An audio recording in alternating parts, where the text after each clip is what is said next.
Salut les amis, bienvenue dans cette émission spéciale en direct depuis Charleville-Mézières.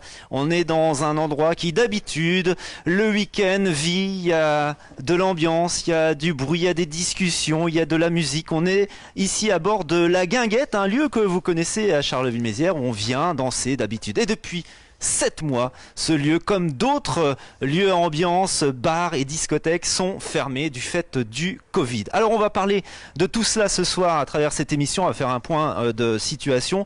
C'est une profession le monde de la nuit, globalement, professionnellement, ils sont un petit peu à bout, hein, c'est le moins que l'on puisse dire, et ils ont créé un petit collectif qui est en train d'émerger dans les Ardennes. On va faire d'abord les présentations, et ensuite vous pourrez intervenir à tout moment dans notre émission pour émettre des avis, réagir, poser des questions si vous êtes client de ces bars et discothèques. On va commencer avec Alex à ma droite, Alex qui est co-gérant de la discothèque et l'unique boîte de nuit maintenant qui reste dans les Ardennes, La Marlière à Sappenfeuchère. Salut Alex. Salut Olivier.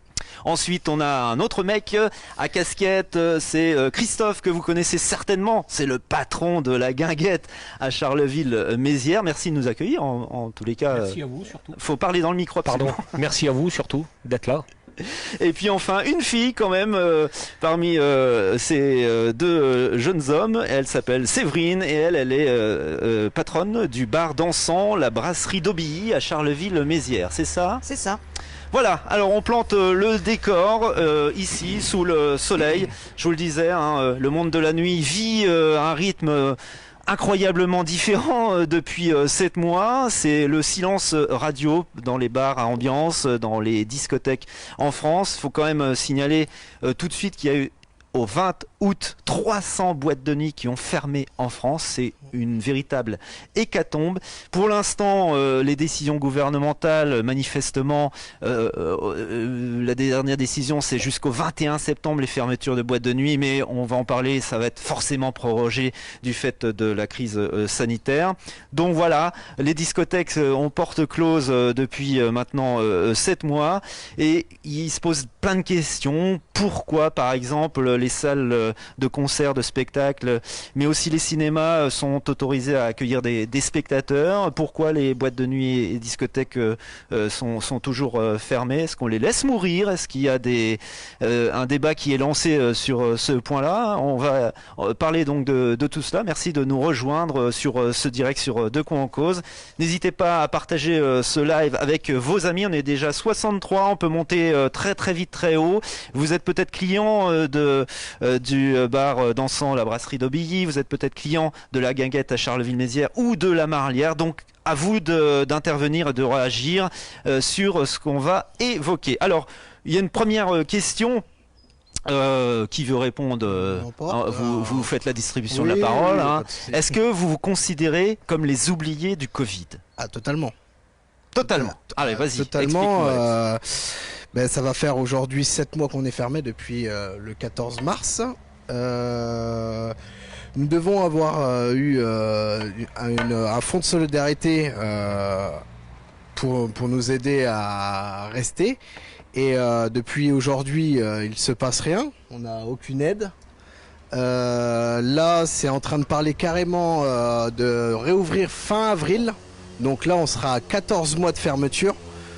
Après, c'est des sources qui sont pareilles quand même sur BFM TV.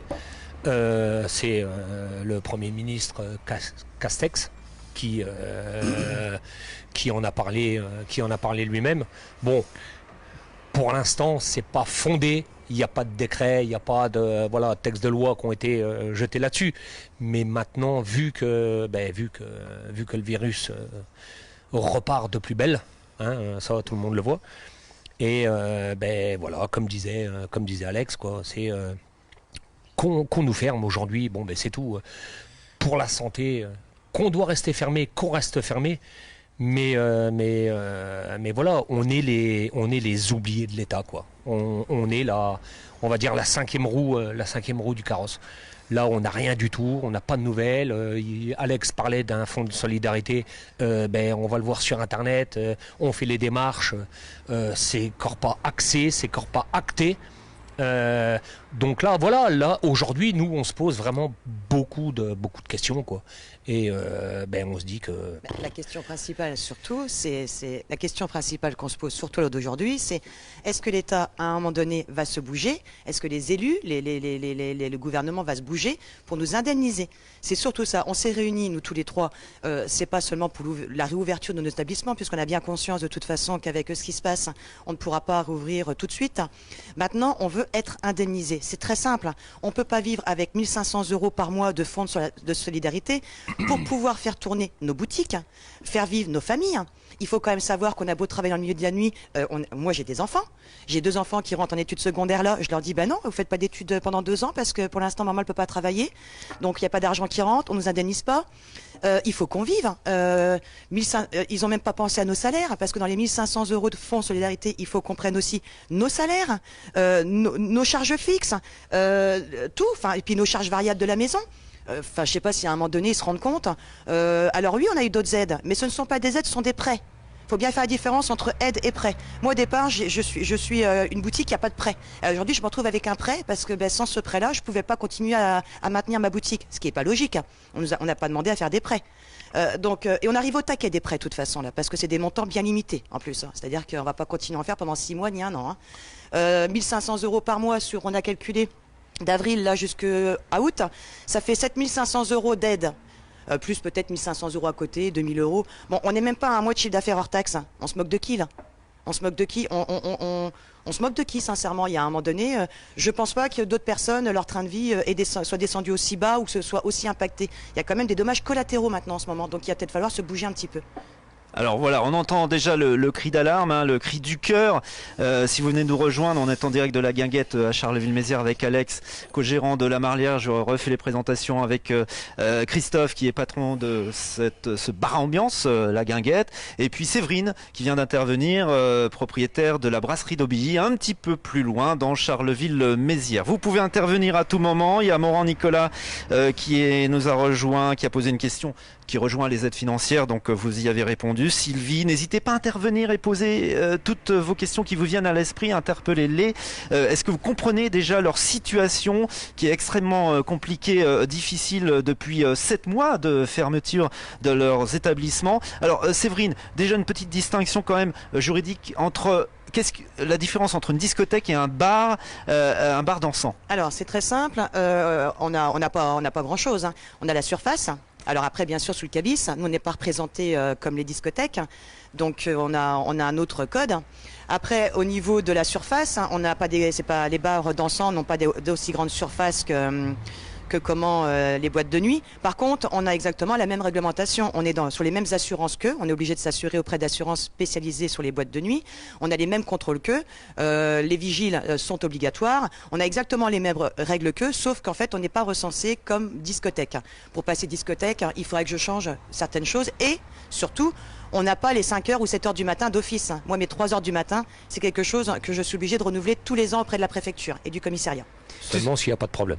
Seulement s'il n'y a pas de problème. Tu soulignais, et je pose la question aussi collectivement, les effets collatéraux, parce qu'il y a vous, mais il y a aussi tous ceux que vous faites travailler au sein de vos établissements, les DJ, les salariés du monde de la nuit, les serveurs, les agents de sécurité. Il y a des dommages collatéraux. Qu'est-ce qu'ils vous disent, vos salariés? Ils sont aussi... Ils sont forts avec nous. Dans le soutien, est-ce qu'ils comprennent? Ils sont tout dans le très soutien forts avec nous. Parce et les clients aussi, qui sont frustrés. Bien sûr, on a beaucoup d'appels d'eux. Même de nos clients. Même de nos clients. On a nos clients qui nous envoient des petits messages de soutien et qui fait vraiment plaisir. On sent qu'on n'est pas seul. Pour passer cette période extrêmement compliquée. Très compliquée, même très compliquée. D'ailleurs, si vous êtes client de la boîte de nuit La Marlière, de la Guinguette ou de la brasserie d'Aubilly, dans les commentaires en dessous de cette vidéo, vous pianotez avec votre smartphone et vous n'hésitez pas à agir. Est-ce que vous êtes dans le soutien total de leur petit collectif qui est en train d'émerger pour essayer, de le faire entendre leur voix auprès des autorités sur le soutien financier? Vous avez cruellement besoin d'un soutien financier, sinon c'est quoi? C'est l'agonie lente et définitive, c'est ça? On n'a plus de travail. Une société sans argent, elle ferme, clairement. Ça va pas plus loin que ça. Et, ça va pas plus loin que ça. Une société sans argent qui ne fonctionne pas, à un moment donné, elle s'écroule. Donc voilà, aujourd'hui, on est complètement abandonné. Personne nous appelle. On n'a rien, quoi. Franchement, on n'a rien. On se demande ce qu'ils font, quoi. Voilà. Franchement, on se demande ce qu'ils font. Parce qu'aujourd'hui, les jeunes, qu'est-ce qu'ils font, les jeunes? Eh ben, ils vont dans les magasins. Voilà, c'est la question que j'allais vous poser. Ils vont dans des endroits, dans des terrains vagues. Ils vont faire la fête, avec aucune sécurité, aucune. Il n'y a rien du tout, quoi. Donc là. Là, je pense que c'est... oui, on se fout de nous. Franchement, on se fout de nous. Parce qu'on laisse faire des choses qui ne devraient pas. Est-ce que vous pensez que le maintien de la fermeture des discothèques est une mesure complètement disproportionnée? Bien sûr, parce qu'il se passe partout ailleurs, sur les restaurants, le sport, tout ça, il y a quand même du contact. Ils auraient dû, en fait, ce qu'ils auraient dû faire, c'est à partir du moment où les bars, les restaurants ont réouvert le 2 juin, et que l'épidémie était plus ou moins maîtrisée, ils auraient dû nous laisser rouvrir 15 jours après, pour voir si vraiment, au moment où on réouvrait le 15 juin ou le 30 juin, juillet, août ou début septembre, ils se rendaient compte qu'on était des clusters, effectivement on refermait. Là par contre, on nous a donné aucune chance de montrer si on était plus contagieux dans nos établissements qu'avec tout ce qui se passe ailleurs. Parce que finalement, tout ce qui se passe ailleurs, j'ai envie de dire, c'est pas pire que ce qui se passe chez nous, hein. Que ce soit en privé, que ce soit ailleurs, c'est pas pire que chez nous. Donc pourquoi on serait plus des clusters que d'autres endroits? Mais on nous a pas donné cette opportunité de le faire. On a demandé un test de 2 week-ends que le préfet essaye à un moment donné de nous donner pour voir si au bout de 2 week-ends, effectivement, nous serions des gros clusters dans nos établissements et qu'on fermerait derrière. On nous a dit non. Et à côté de ça, on voit que dans Charleville-Mézières, qu'il se passe des choses dans certains bars jusqu'à 3h du matin avec DJ, voilà. Donc on se dit, bon, et il n'y a pas de cluster là-bas par contre. Par contre là-bas, il n'y a pas de cluster. On fait le point sur le monde... Ils sont peut-être pas déclarés encore. On fait le point sur le monde de la nuit, victime du Covid-19 et victime depuis 7 mois parce que eux, c'est le dernier maillon de la chaîne, ils sont toujours fermés à ce jour et ça va continuer, ça... Normalement, oui, ça va perdurer. C'est une évidence limpide. Un petit coup d'œil sur le chat. Vous qui nous regardez en ce moment, on est plus de 110 en direct. Merci de nous suivre. Je vois que le sujet vous intéresse. D'ailleurs, que faites-vous de vos week-ends maintenant depuis 7 mois? Est-ce que vous sortez dans des terrains vagues, etc., comme le disait Christophe? Est-ce que vous allez chez des amis? Comment occupez-vous vos week-ends? Vous qui êtes peut-être jeune, est-ce que vous sentez frustré de la fermeture de tous ces établissements qui étaient aussi des lieux de rencontre entre personnes et pas en vase clos entre amis? Alors je regarde un petit peu le chat, on a des réactions qui fusent de partout, des messages de soutien et d'enthousiasme, franchement. Beaucoup. Il y a Potter qui nous dit courage à vous trois et à tous les clubs de France, vous êtes oubliés, pourtant vous êtes indispensables aux activités du monde de la nuit, force à vous. Maxence, soutien à vous trois, je salue Joris, Marion, Ludovic. Maxence, quand la guinguette va rouvrir, je propose que la guinguette ouvre H24 le premier week-end pour rattraper le temps perdu. Soutien à vous trois. Avec un énorme barbecue si tu veux.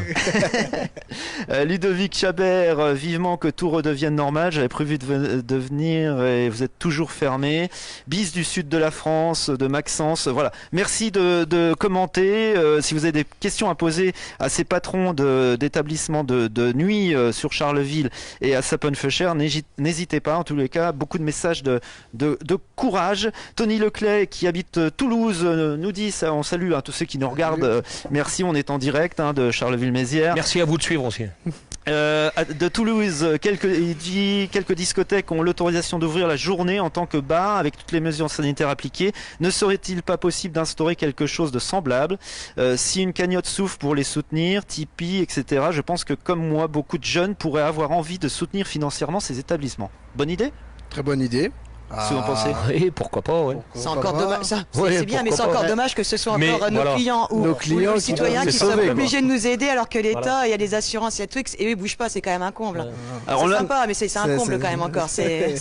C'est sympa, mais... On sent l'appel du pied aux autorités administratives et à l'État pour vous aider, parce qu'on sent vraiment que vous êtes dans une situation qui ne pourra pas durer indéfiniment telle qu'elle, et que l'agonie sera lente dans ce cas-là, et vous voulez vous battre pour que vos établissements perdurent et réouvrent un jour prochainement, on le souhaite le plus rapidement possible. Alors les solutions, on en a là, on vient d'en évoquer chacune, hein, avec les cagnottes, mais est-ce que vous pensez justement à des reconversions temporaires, des solutions temporaires? On était mais- ouvert en tant Mais non, que c'est notre discothèque ou bar ambiance. Pourquoi aujourd'hui c'est à nous de Changer d'activité. Est-ce de qu'on a changer demandé, est-ce qu'on a demandé au préfet de changer d'activité, ce qu'il y avait le Covid? Est-ce qu'on a demandé au président de la République de faire caissière à Carrefour parce qu'il y avait le Covid?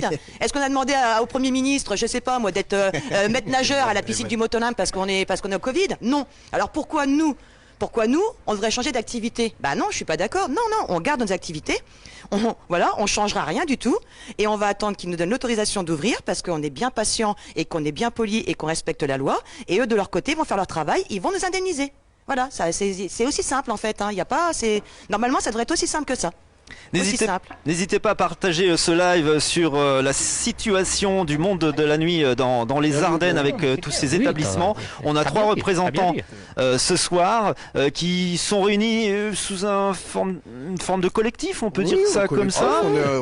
On est dans le même bateau et on avance. L'union fait la force. Plutôt que diviser, chacun dans son coin. Je pense que ça vous aide aussi moralement. Ah oui, de savoir qu'on peut changer. On n'est pas seul. On sent qu'on n'est pas seul. Voilà. On est plusieurs dans le même bateau et on rame dans le même côté, quoi. Et vous n'êtes pas seul non plus au niveau politique quand même, faut quand même le souligner, puisque dernièrement il y a eu un collectif aussi d'une centaine de députés de tous bords politiques qui ont envoyé une lettre ouverte au Premier ministre, je sais pas si vous l'avez vu, appelant à la reprise des activités des barman, DJ et agents de sécurité autres métiers de la nuit.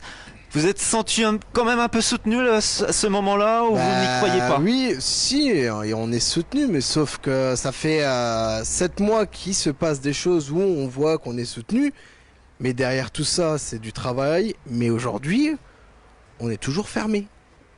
Oui, on parle de beaucoup de choses. On parle beaucoup de choses, mais voilà, il y a beaucoup de. Moi, je pense qu'ils font exprès. Moi, je pense qu'il y a beaucoup de langue de bois plutôt qu'autre chose. On nous lâche un peu d'informations, hop. Ça calme un peu la chose, on voit que c'est pas donné. C'est ça, c'est juste pour calmer. Voilà, ils se foutent de nous en fait. Hein, ouais, voilà. C'est comme nous quand on veut calmer nos enfants, on raconte qu'on va les emmener à la fête foraine, ça va les calmer 1 heure et puis voilà, hein, quand ils sont petits. Ben là, c'est pareil, ils nous offrent pas des places pour la fête foraine, mais c'est un peu le même système. Ils nous en offrent même pas. Oui, c'est vrai, on peut même pas y aller à la fête foraine, c'est vrai. C'est vrai. Est-ce que vous partagez le sentiment évoqué par nos 3 intervenants ce soir, représentants des boîtes de nuit et bars dansants? Je vous rappelle qu'on est en live depuis la Guinguette, qui est complètement vide. C'est surprenant, c'est incroyable de se dire depuis 7 mois cet endroit ne vit plus, désert et silencieux. C'est aussi pour toi, Christophe. Ah, moi, c'est un crève-cœur. C'est un crève-cœur. Ouais, moi c'est un crève-cœur parce que la Guinguette, la Guinguette, ça fait 12 ans qu'on est présent. Ouais. Et c'est un lieu de rencontre qui est voilà, tout le monde se rejoint là, c'est bon enfant, et voilà, enfin tout ça pour mes clients, voilà, même pour nous parce que c'est pas. Ok. Enfin voilà, c'est énervant.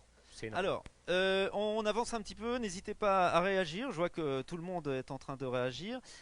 Tony Leclerc nous dit cette dame, elle a une énergie que j'ai pas, c'est le Captain America des boîtes de nuit. Alexis Voirin, totalement d'accord avec eux, total soutien.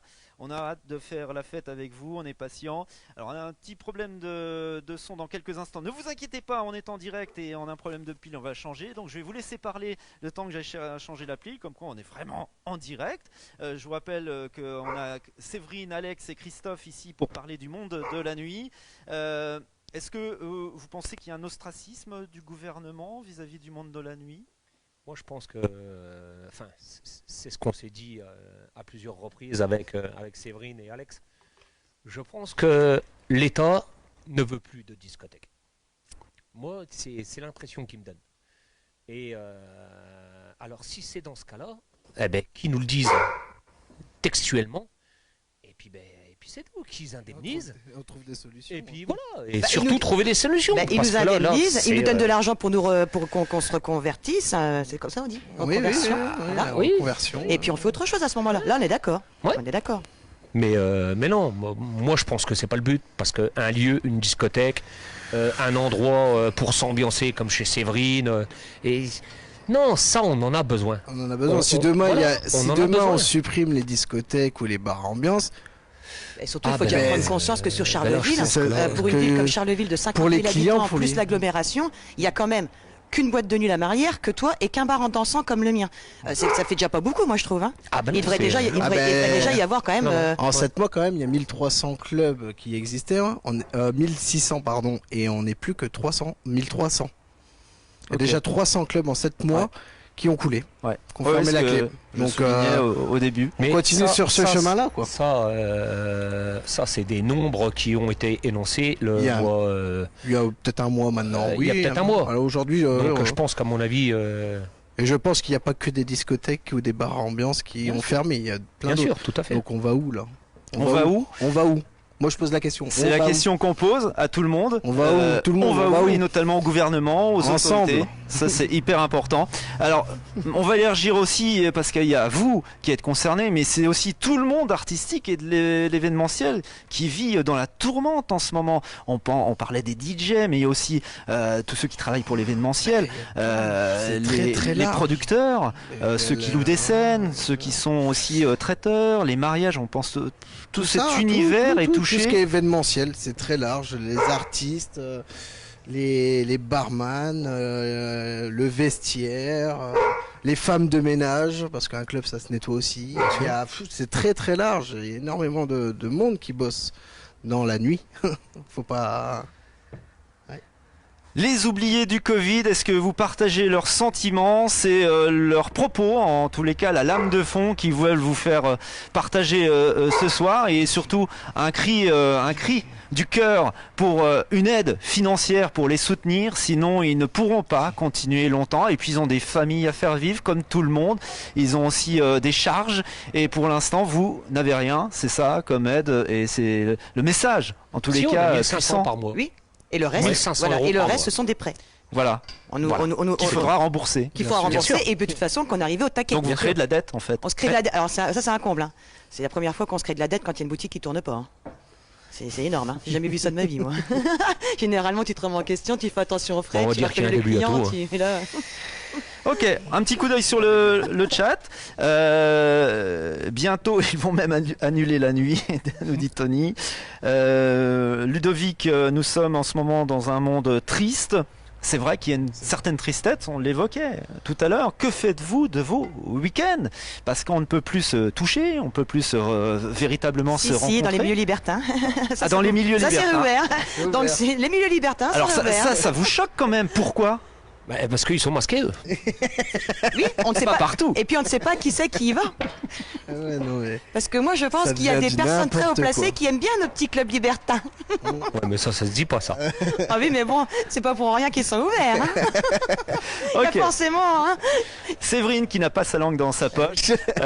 On va vous remercier, hein, puisque je pense qu'on a fait à peu près le tour du sujet. On a véritablement lancé ce message important pour vous ce soir, clients qui fréquentaient d'habitude ces établissements. Séverine pour son bar dansant, la brasserie d'Aubilly, à une centaine de mètres au cœur de Charleville-Mézières. Christophe, que vous connaissez aussi, une référence à Charleville-Mézières, la guinguette tout le monde connaît, et puis dans le lieu sur lequel on est, et puis enfin Alex qui est co-gérant de la dernière boîte de nuit qui subsiste des Ardennes, et il va falloir qu'on te soutienne aussi pour que ce lieu qui existe depuis plus de 50 ans continue à exister. Merci de les soutenir, merci de continuer à commenter, partager ce replay aussi autour de vous, et puis on va se quitter sur un communiqué de presse qui est tombé tout à l'heure de la préfecture des Ardennes. Je vous le dis, le préfet des Ardennes impose le port du masque pour les personnes de 11 ans et plus sur les marchés, brocantes, vide-greniers, fêtes foraines et fêtes patronales dans tout le département des Ardennes à compter de ce samedi 12 septembre et jusqu'au 11 octobre. Voilà, c'est un communiqué qui est tombé tout à l'heure. Donc on rajoute encore. On continue, quoi. On renforce. Je pense qu'il va falloir se réveiller quand même. Hein. Vous êtes d'accord avec cette chose-là? Moi, je n'ai pas d'avis. Je ne fais que distribuer la parole. Après, ça, à vous de commenter. Tu peux avoir un avis si tu veux. Vas-y. Je suis pas contre. Moi, je m'en fiche. Après les décrets, le préfet a pris une décision. C'est bien pour la santé, mais surtout qu'il pense à nous. Ok, voilà. c'est Bon, on va se quitter là-dessus, Ouais, Christophe. c'est bien, Je pense c'est que le message est Parole d'un essentiel. sage, hein d'un vieux sage. Il en faut de temps en temps. Est passé. Merci de nous suivre. Profitez en tous les cas quand même Merci de à cette tous les soirée. clients, merci à De quoi qu'on cause. De quoi qu'on cause, exactement. Voilà. Et bien, on vous fait de gros bisous. Et puis, merci de nous suivre. Ciao les amis, bonne soirée. Ciao. Au revoir.